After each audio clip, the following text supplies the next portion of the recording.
Hello नमस्कार दोस्तों, एक बार फिर से स्वागत है यूपीपीसीएल टी की क्लासेस में। मैं इस वीडियो में इलेक्ट्रीशियन एमसीक्यू क्वेश्चन डिस्कस करने वाला हूं और वो क्वेश्चन है जो प्रीवियस ईयर पेपर में पूछे गए हैं, उन्हीं में से सिलेक्टिव क्वेश्चन इस वीडियो में लाया हूं। तो आप सभी वीडियो को एंड तक देखना।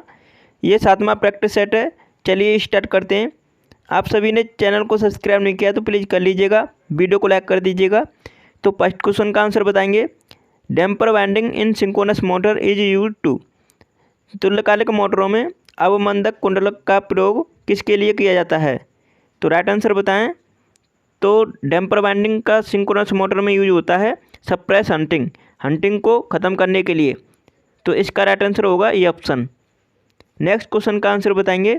दूसरा क्वेश्चन है, which of the following equipments is use to limit short circuit current level in a substation. आपको बताना है उपकेंद्र सब स्टेशन में लघु परपथ धारा स्तर को सीमित करने के लिए निम्नलिखित में से किस उपकरण का प्रयोग किया जाता है? सभी राइट आंसर करें। तो शॉर्ट सर्किट करंट के लेवल को कम करने के लिए हम किसका यूज करते हैं?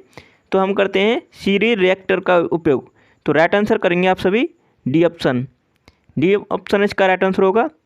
और आइसोलेटर का यूज कब करते हैं? आइसोलेटर का यूज करते हैं जब नो लोड मतलब नो करंट हो, सर्किट में नो करंट मतलब नो लोड करंट, ठीक है, तो ध्यान रखेंगे। और लाइटनिंग स्विच का यूज कब करते हैं? जब आकाशीय बिजली गिरती है तो इसका यूज करते हैं, ठीक है। अब नेक्स्ट क्वेश्चन का आंसर बताएंगे। तीसरा क्वेश्चन है, a synchronous motor can we use a synchronous condition when it is. तो आपको बताना है तुल्यकालिक मोटर का प्रयोग तुल्यकालिक संधारित्र कंडीशन के रूप में कब किया जा सकता है? तो सिंक्रोनस मोटर का उपयोग कंडेंसर के रूप में कब किया जाता है? जब ये ओवर एक्साइटेड होती है, मतलब अति उत्तेजित होने पर, ठीक है। तो ये ऑप्शन इसका राइट आंसर होगा। बिना लोड के हाई स्पीड पर चलाते हैं मोटर को, ओवर एक्साइटेड करते हैं, तब ये सिंक्रोनस कंडेंसर की तरह कार्य करती है। तो ये ऑप्शन इसका राइट आंसर होगा। चौथे क्वेश्चन का आंसर बताएंगे।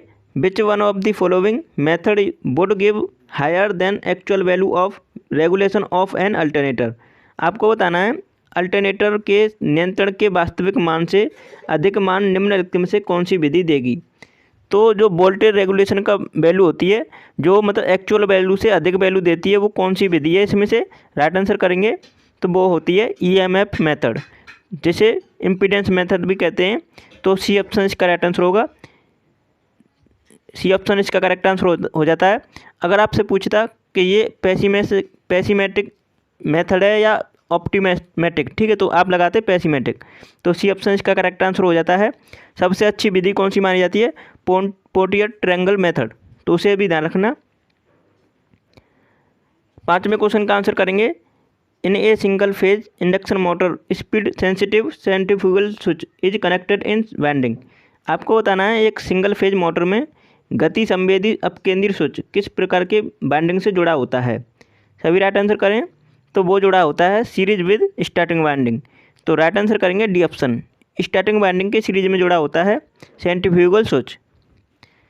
अब नेक्स्ट क्वेश्चन का आंसर करो। छठवां क्वेश्चन है, the SI unit of conductivity is. चालकता की एसआई यूनिट क्या है? तो चालकता की एसआई यूनिट क्या होती है? तो इसका राइट आंसर करेंगे सभी म्हो पर मीटर। तो सी ऑप्शन इसका राइट आंसर हो जाता है। जैसे कि आप सभी जानते हैं रेजिस्टिविटी की यूनिट क्या होती है? ओम पर मीटर, ओम मीटर होती है, ओम मीटर, ठीक है।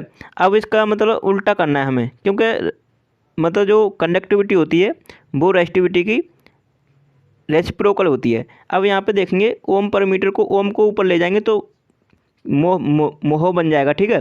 अब मीटर नीचे रह जाएगा। तो राइट आंसर क्या होगा? C option. इस तरह आप ध्यान देंगे। अब नेक्स्ट क्वेश्चन का आंसर बताएंगे। सातवां क्वेश्चन है, Tesla is same as. Tesla किसके समान है? सभी राइट आंसर बताएंगे। तो टेस्ला अब आप सभी जानते होंगे फ्लेक्स डेंसिटी की यूनिट होती है टेस्ला। तो यहाँ पे आप देखेंगे बी इक्वल टू होता है 5/A।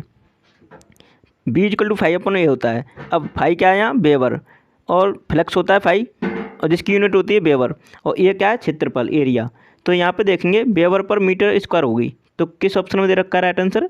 तो इसका राइट आंसर है बी ऑप्शन में। अब नेक्स्ट क्वेश्चन का आंसर बताएंगे।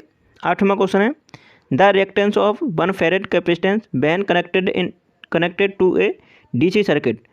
तो आपको बताना है 1 फैरेड का कैपेसिटेंस मतलब डीसी सर्किट से कनेक्टेड है तो उसका रिएक्टेंस कितना होगा, यह पूछा आपसे। तो आप देखेंगे एक्स इक्वल टू क्या होता है फॉर्मूला 1/2 पाई एफ सी, ये फार्मूला होता है। अब यहाँ पर सी की वैल्यू आप रखेंगे तो आपको यहाँ पर एफ़ की वैल्यू क्या दे रखी है, एफ़ की वैल्यू डीसी के लिए 0 होती है और एसी के लिए एफ़ की वैल्यू कितनी होती है 50 हर्ट्ज। तो ये आपको पता होना चाहिए। अब यहाँ पर 0 रखेंगे हम, एफ़ की वैल्यू 0 रखते हैं, नीचे जैसे ही 0 से डिवाइड करते हैं तो हम इनफाइनाइट आएगा। तो राइट आंसर करेंगे ये ऑप्शन। तो ये ऑप्शन इसका राइट आंसर होगा। अब नेक्स्ट क्वेश्चन का आंसर बताओ। 9वां क्वेश्चन है the AC bridge use for measurement of dielectric losses of capacitor is. संधारित्र की परावैद्युत हानि के मापन के लिए किस एसी सेतु का प्रयोग किया जाता है। सभी राइट आंसर करेंगे। तो किसका उपयोग करते हैं, शेयरिंग ब्रिज का। तो राइट आंसर करेंगे सभी बी ऑप्शन। इंपॉर्टेंट क्वेश्चन है लो इंडक्टेंस को मेजर करने के लिए एंडरसन ब्रिज का यूज करते हैं और बीन ब्रिज का यूज कब करते हैं, फ्रिक्वेंसी को मेजर करने के लिए, और हाई इंडक्टेंस वैल्यू को मेजर करने के लिए हे ब्रिज का यूज करते हैं। 10वें क्वेश्चन का आंसर बताओ।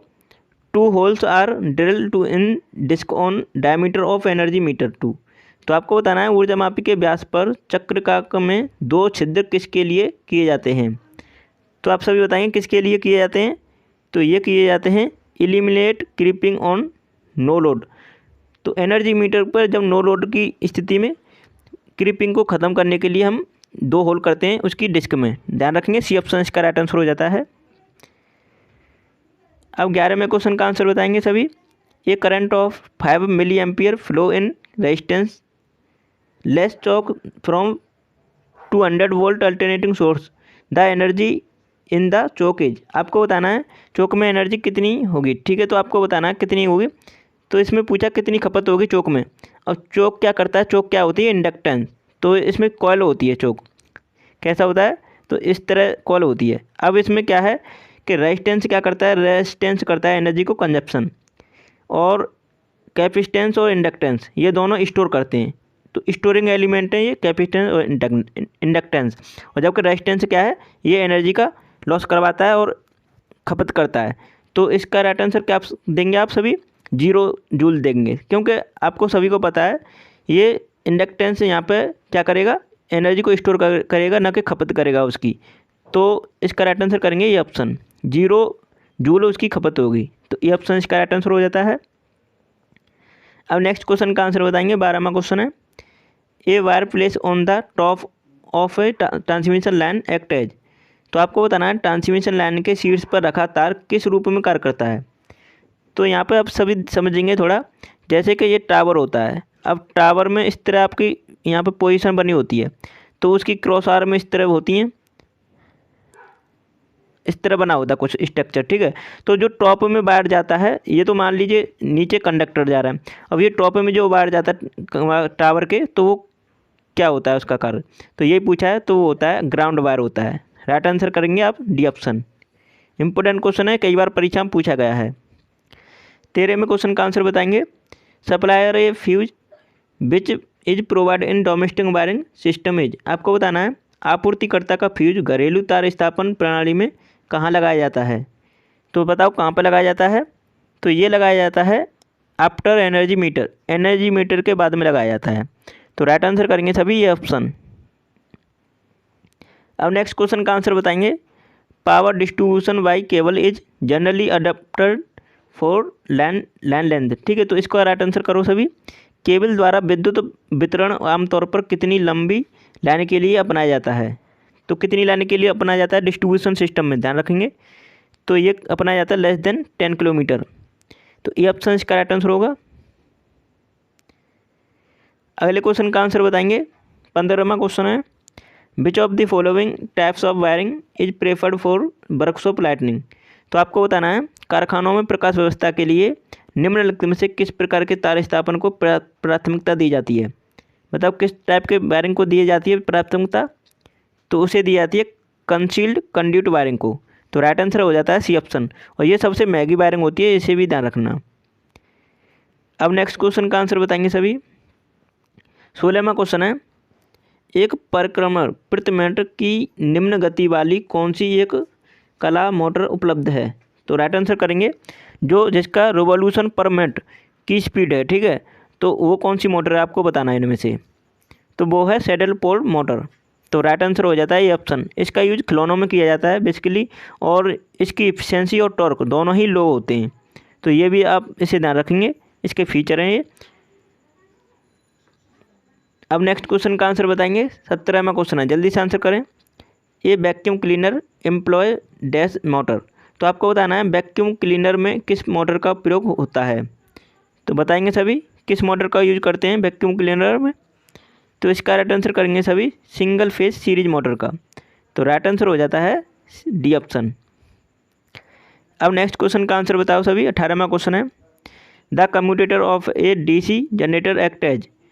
आपको बताना है डिस्ट धारा जनरेटर का कम्यूटेटर किस रूप में कार्य करता है। बताओ किस रूप में कार्य करता है। सभी राइट आंसर करेंगे। तो ये करता है रेक्टिफायर की तरह। तो राइट आंसर हो जाता है बी ऑप्शन। इंपॉर्टेंट क्वेश्चन है। अगले क्वेश्चन का आंसर करेंगे। 19वां क्वेश्चन है, इसमें एम्पलीफायर की तरह करेंगे आप सभी। ये ऑप्शन इसका राइट आंसर होगा।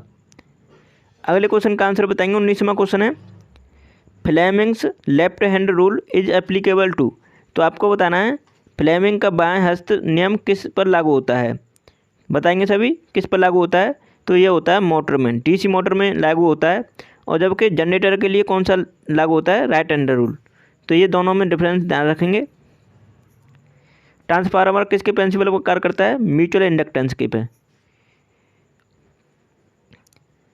अब 20वें क्वेश्चन का आंसर बताएंगे। In a fluorescent tube circuit high voltage surge is produce by. आपको बताना है प्रतिदीप्ति नली वाले सर्किट में उच्च वोल्टता प्रोत्कर्ष किससे उत्पन्न होता है। किससे उत्पन्न होता है, जल्दी से आंसर करें। तो ये होता है चोक के कारण। तो राइट आंसर हो जाता है डी ऑप्शन। इंपॉर्टेंट क्वेश्चन है, ध्यान रखेंगे। आप सभी ने चैनल को सब्सक्राइब नहीं किया है तो प्लीज़ कर लीजिएगा, और वीडियो को लाइक कर दीजिएगा, शेयर कर दीजिएगा। और आपने हमारी सभी वीडियो नहीं देखी हैं तो इसका लिंक आपको मैंने इसी वीडियो को डिस्क्रिप्शन में दे दिया है, आप ज़रूर चेक कीजिएगा, वहाँ से सभी वीडियो को देख के ज़रूर जाइएगा। चलिए वीडियो को यहीं समाप्त करते हैं। और आप सभी टेक्निकल में सबसे ज़्यादा ध्यान देंगे, क्योंकि 150 नंबर का टेक्निकल पूछा जाएगा। इसका सबसे अधिक वेटेज आपकी परीक्षा में, तो इस पर सबसे ज़्यादा ध्यान देने की ज़रूरत है आपको। तो मैं इसी के लिए आपको प्रैक्टिस करा रहा हूँ, और वो भी इंपॉर्टेंट क्वेश्चन के साथ कंटिन्यू जुड़े रहिएगा। चलिए वीडियो को यहीं समाप्त करते हैं। Thanks for watching my video.